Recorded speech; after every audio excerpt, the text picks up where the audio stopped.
Hey guys, welcome back to the channel. I'm super excited to talk about today's topic of how to practice self-love. As somebody who really has spent a lot of time focusing on learning how to develop self-love for myself, this is a subject I know really, really well. And these are my top 5 favorite practices. Actually, I'm going to make it 6 because who doesn't appreciate a bonus?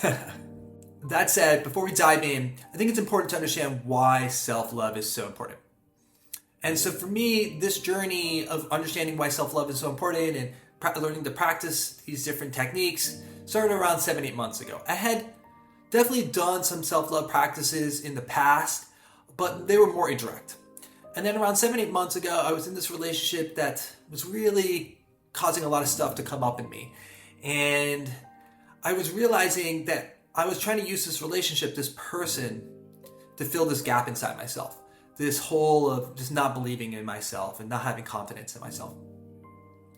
And as I was learning this problem and understanding how it was impacting so many components of my life, I realized, wow, this is something I really need to spend time in. And that's why I realized, or that's when I realized how important self-love is. And I did a whole video on this actual subject, which you can find in the description below. But just briefly, it really helps us in so many different areas. It helps us be more creative. It helps us to be more focused, to be kinder, more capable, so many different things. If you're interested in learning more about that, definitely check out that video. But before we get into the practices, there is one particular practice that I often hear about online, on social media, reading stuff, talking to people, that I don't think is actually as healthy and as beneficial. And I think I just want to put a quick warning about it. And that is around, accomplishing all types of crazy things and, having a whole list of accomplishments that you're really, really proud of. I'm not saying that one shouldn't work hard, that we shouldn't try to do good work and be proud of stuff. But if we look to the exterior, if we look to the external world to feel validated for ourselves, that can be an endless hole of trying to accomplish stuff. So like if you run a marathon, you're like, wow, I'm really proud of it.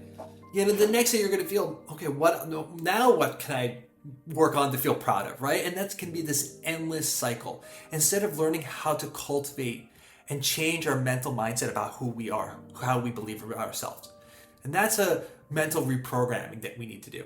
So the practices I'm going to talk about are more focused on this mental cultivation, and they won't really require all types of, crazy efforts to have a positive change in your own life. So number 1, never beat yourself up.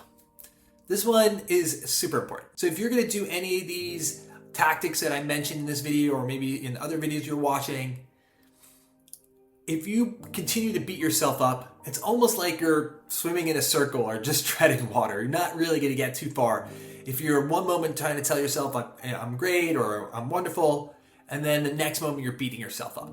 So this is a super simple change, but anytime you notice that you're beating yourself up, you're not feeling your best, just try to stop it and every time you notice it again, just stop it and just never beat yourself up again. This is something I did a lot for most of my life. So when I discovered this and realized the importance of it, it was a huge change. And it's been one of the most powerful changes that I've made for my life. Number 2, positive affirmations. We're always thinking to ourselves. We're always thinking about the past, the future, the present, what's going on, right? And often we're talking to ourselves. And sometimes that talk can be negative, or sometimes it can be positive.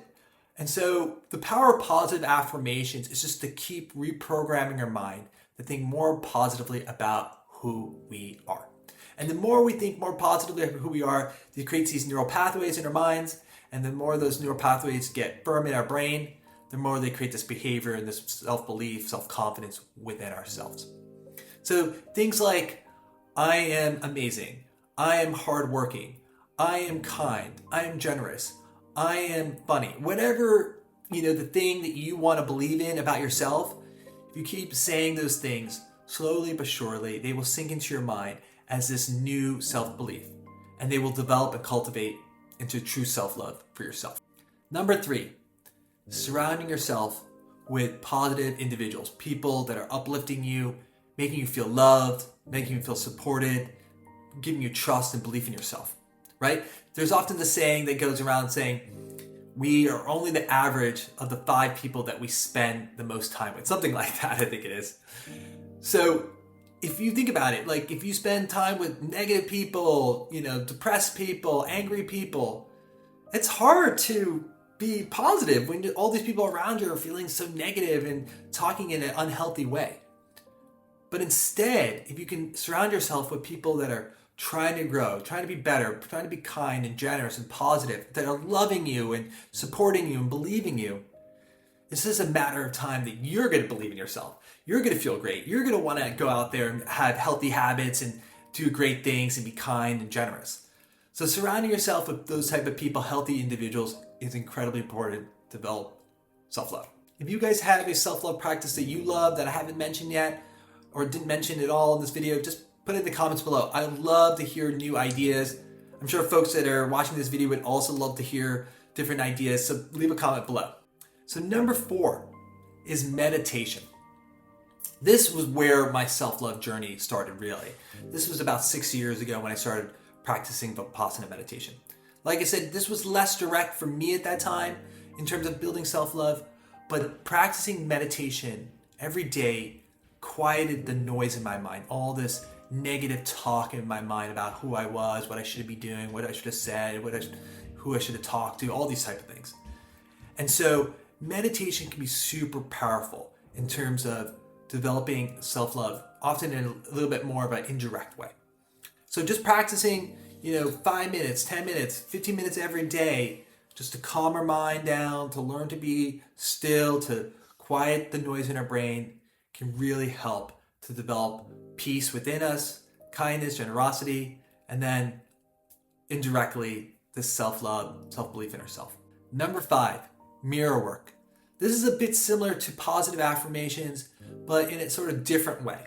So mirror work is just when you wake up and you're going to brush your teeth or you go to the bathroom, just looking straight into the mirror, looking straight into your own eyes, and just saying some positive things to yourself. Once again, like, I'm amazing, I'm wonderful, I'm kind, I'm hardworking, I'm smart, I'm wise, I'm strong, I'm fit. Whatever those things are, I'm loved, whatever the things are that make you feel good about yourself, just looking straight into your eyes and saying to yourself those positive affirmations. It's a bit like having a friend. If you had a friend around you all the time and was just saying these positive things to yourself, you would start feeling really good about yourself. Unfortunately, like probably most of us, definitely me, we don't have a friend that can be around all the time to say these positive things, but we have ourselves. So just looking into the mirror and saying these positive affirmations to ourselves in time will sink into our brain and change our mental pathways and mental beliefs about who we are. And number 6, this is one of my favorite, is just internal reflection. This one I got from some Buddhist monks that I went to visit. I spent a lot of time in different monasteries, and I went to talk to one of the monks and I asked them, how do I cultivate self-love, self-belief in myself? And they recommended internal reflection, just to look up to your life and see the areas about you that you can be proud of. Maybe you're a good cook, maybe you're helpful around the house, maybe you're helpful to your parents or sibling, maybe you're really hardworking, maybe you're very funny. Just reflecting, taking some time to reflect on all the positive attributes for you. And he encouraged me to think, it doesn't have to be these huge accomplishments. It could be simple things, small things. But just take those small things and build on it, right? And that helps build some momentum. Slowly, and then try to see, are there areas in your life that maybe you would like to be better at? Maybe you want to be a little bit more hardworking. So instead of, watching Netflix in the evening, you do a little more work towards a hobby or an interest that you're passionate about.